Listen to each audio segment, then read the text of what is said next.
Hi hello నమస్తే. నేను మీ కౌండిన్య. ఎవరైతే రాయలసీమ హక్కుల ఫోరం కన్వీనర్ ఉన్నాడో పురుషోత్తం రెడ్డి, ఈరోజు రాజధాని అమరావతికి సంబంధించినటువంటి కొన్ని విషయాల్లో ఆయన సమగ్రమైనటువంటి వివరణ ఇచ్చే ప్రయత్నం అయితే చేశాడు. అందులో భాగంగానే అమరావతి రాజధానిని పూర్తిగా ఆహ్వానిస్తున్నాం. అదేవిధంగా రాయలసీమ హైకోర్టు బెంచ్ కాకుండా కర్నూలు, తిరుపతి హైకోర్టు బెంచ్లకు మేము పూర్తిగా స్వాగతిస్తున్నాం. ఇక రాజధాని వివాదానికి సరికొత్త ముగింపు ఇచ్చేద్దాం అనేటువంటి ఉద్దేశంతో ఆయన మాట్లాడడం జరిగింది. దీనికి కొనసాగింపుగా కొన్ని ఆసక్తికరమైనటువంటి వ్యాఖ్యలు అయితే ఆయన చేశారు. ఆయన చేసినటువంటి వ్యాఖ్యల్లో ముఖ్యంగా లోక్సభ వేదికగా అరకు ఎంపీ తనుజారాణి వైఎస్ఆర్సీపీ ఎంపీ వేసినటువంటి ప్రశ్నలు ఆయన ఉటంకించడం జరిగింది. రెండవది 50,000 ఇళ్ల పట్టాలు ఏదైతే రాజధాని పరిధిలో R5 జోన్లో ఆనాటి జగన్మోహన్ రెడ్డి ప్రభుత్వం ఇచ్చినటువంటి ఇళ్ల పట్టాలు రద్దు గురించి ప్రస్తావించడం జరిగింది.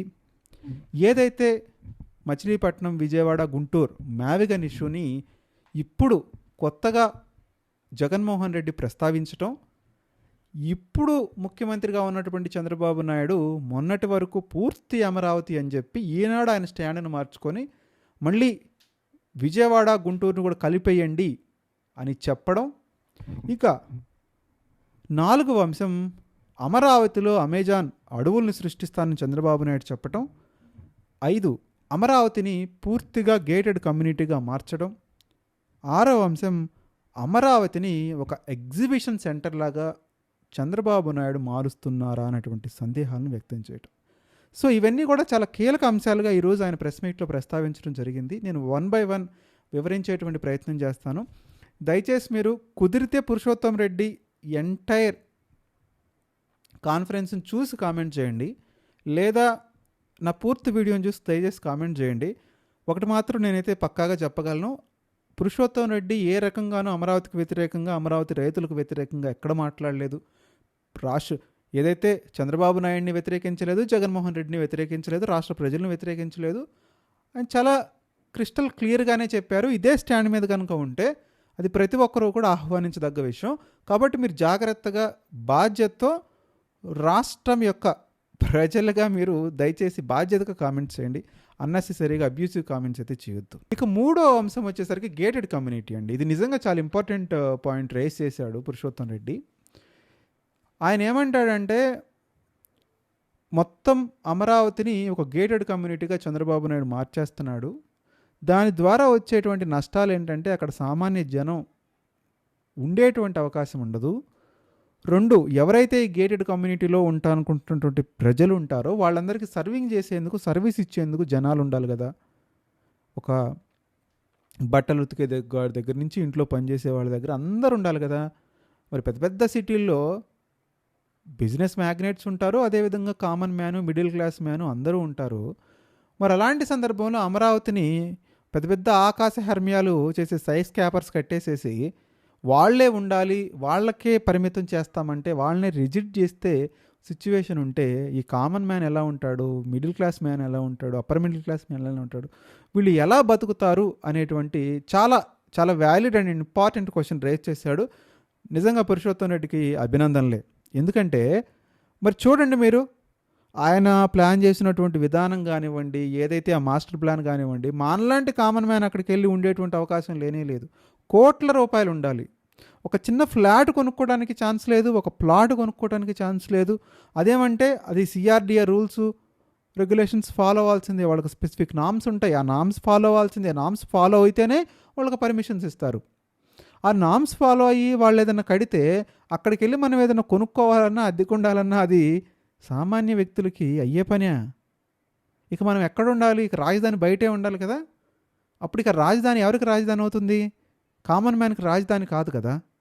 అది డెఫినెట్గా సమ్ సర్టైన్ పీపుల్కి రాజధాని అవుతుంది, సమ్ స్పెసిఫైడ్ పీపుల్కి రాజధాని అవుతుంది అని చెప్పి చాలా అద్భుతంగా ఉంది. నిజంగా చంద్రబాబు నాయుడు ఆ దిశగా ఆలోచించట్లా. నా వీడియోస్ నేను స్టార్టింగ్ నుంచి చెప్తానే ఉన్నా. ఒక స్కూల్ ఉందా, ఒక కాలేజ్ ఉందా, ఒక యూనివర్సిటీ ఉందా, ఒక హాస్పిటల్ ఉందా? ప్రైవేట్వి కాదండి, గవర్నమెంట్వి. ఒక కామన్ మ్యాన్ వచ్చాడు, ఒక మిడిల్ క్లాస్ మ్యాన్ వచ్చాడు, నెలకు ఒక 5,000 4,000 సంపాదించుకునే ఎవరైతే ఒక వాచ్మెన్ లాంటి చాలామంది పేదవాళ్ళు ఉన్నారు కదా ఈ దేశంలో. మరి అలాంటి వాళ్ళ గురించి ఎందుకు ఆలోచించరండి ప్రభుత్వం? అరే ప్రభుత్వం ఆలోచించాల్సింది ప్రజల గురించి కదా. ప్రజలు ఎక్కడికి పోతారు? మీరు ఇస్తున్నారు 100 ఎకరాలు, ఆ ఇన్స్టిట్యూషన్ అంటారు, ఈ హాస్పిటల్ అంటారు, ఏదైతే 3 star hotel, 5 star hotel, 6 star hotel అంటారు. అసలు కామన్ మ్యాన్కి స్పేస్ ఎక్కడుంది? సో ఇక్కడ కామన్ మ్యాన్స్ ఉంటారు అంటే మీరు చెప్పిన దాని ప్రకారమే మాస్టర్ ప్లాన్ ప్రకారం వెళ్దాం. మనం ఏం దాన్ని డీవియేట్ అవ్వద్దు. కనీసం కొంచెం స్పేస్ ఇవ్వండి.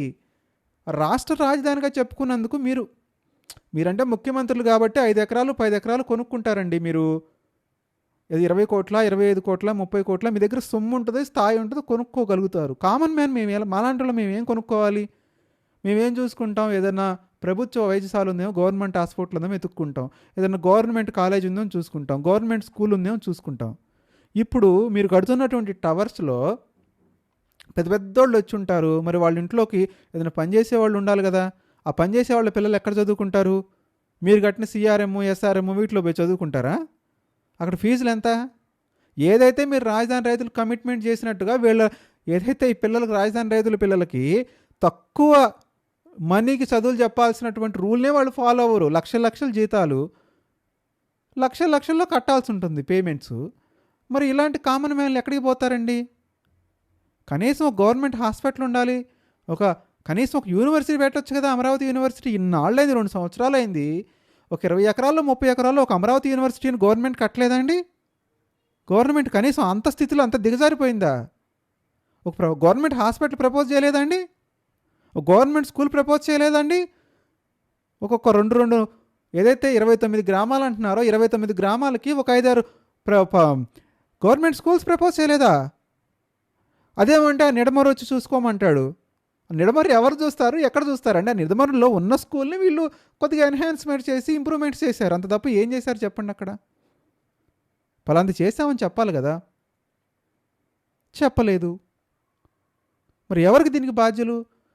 ప్రభుత్వం అంటే ప్రభుత్వ రంగ సంస్థలు తీసుకురావాలి. ప్రభుత్వ రంగ సంస్థలు అంటే మాకేం కావాలి? విద్య, వైద్యం, విద్యుత్తు, ఉపాధి. ఈ ఉపాధి సంగతి దేవుడెరుగు, అది కొండ మీద దీపంలాగా ఉంది. కనీసం విద్యా వైద్యాన్ని అందించాలి కదా. ఇక మీ అందరూ ఈ ప్రైవేట్ ఇన్స్టిట్యూషన్స్కి వెళ్ళమంటే అది ఫెయిల్ అవుతుంది. కానీ ఆ క్యాపిటల్ సిటీ సక్సెస్ ఎలా అవుతుందండి? అందరికీ ఆస్తులు ఉన్న వాళ్ళే ఉంటారు కదా. ఇక లేదంటావా మేము రాజధానికి బయట ఉండి రోజు వస్తూ పోతుంటాం, మీకు అటాచ్మెంట్ ఏముంటుంది? ఏదో మీకు కావాల్సిన సమ్ డెసిగ్నేటెడ్ పీపుల్ని అక్కడ పెట్టుకొని మీరు, అది మీకు రాజధాని అవుతుంది తప్ప అది ప్రజా రాజధాని ఎలా అవుతుంది? ప్రజలు కామన్ మ్యాన్ లేకపోతే అది ప్రజా రాజధాని ఎలా అవుతుంది? ఇప్పుడు హైదరాబాద్ ఉంది, చిన్న స్థాయి వ్యక్తి నుంచి పెద్ద స్థాయి, మధ్య స్థాయి వ్యక్తి వరకు అందరం ఉంటాం. ఇప్పుడు ముంబై ఉంది, ముంబైలో పెద్ద పెద్ద సైజ్ క్యాపర్స్ ఒక పక్కన ఉంటాయి, చిన్న చిన్న కాలనీలు ఒక పక్కన ఉంటాయి. పూణేలోనైనా అంతే ఉంటుంది, చెన్నైలోనైనా అంతే ఉంటుంది. ఇప్పుడు అసలు కామన్ మ్యాన్ సెంట్రిక్గానే ఆలోచించట్లేదండి. ఎంతమంది చెప్తున్నారు. ఒక పక్క ఏబి వెంకటేశ్వరరావు చెప్తారు, ఒక పక్క మేధావులు చెప్తారు, ఎంతోమంది చెప్తారు. ఏదైతే మీరు అంతకుముందు కట్టారో కేపీహెచ్పి కాలనీ లాంటి హైదరాబాద్లో, అట్లాంటి కాలనీలు ఇవ్వండి మహాప్రభు నెత్తి నోరుకొని కొట్టుకొని చెప్తారు. మరి ఇంకెప్పుడు ఇస్తారు మీరు? కనీసం ఒక 100 ఎకరాలన్న మీరు కామన్ మ్యాన్కి, కామన్ పీపుల్కి ఇచ్చే విధంగా ఉండదా అండి అమరావతిలో? ఇక మీరు ఎట్లా చెప్తారు అది ప్రజా రాజధాని అని చెప్పకుండా? డబ్బునుల రాజధాని తప్ప అది ప్రజా రాజధాని ఎట్లా అవుతుందండి? ఏం చేద్దామని మీరు? ఇదైతే నిజంగా తప్పే. డెఫినెట్గా కామన్ మ్యాన్కి కూడా స్పేస్ ఉండాలి. అసలు కామన్ మ్యాన్కి స్పేస్ లేకుండా మీరు రేపు వచ్చి ఓట్లు ఎట్లా అడుగుతారు? ఎవరు వస్తారు ఓట్లు వేయడానికి?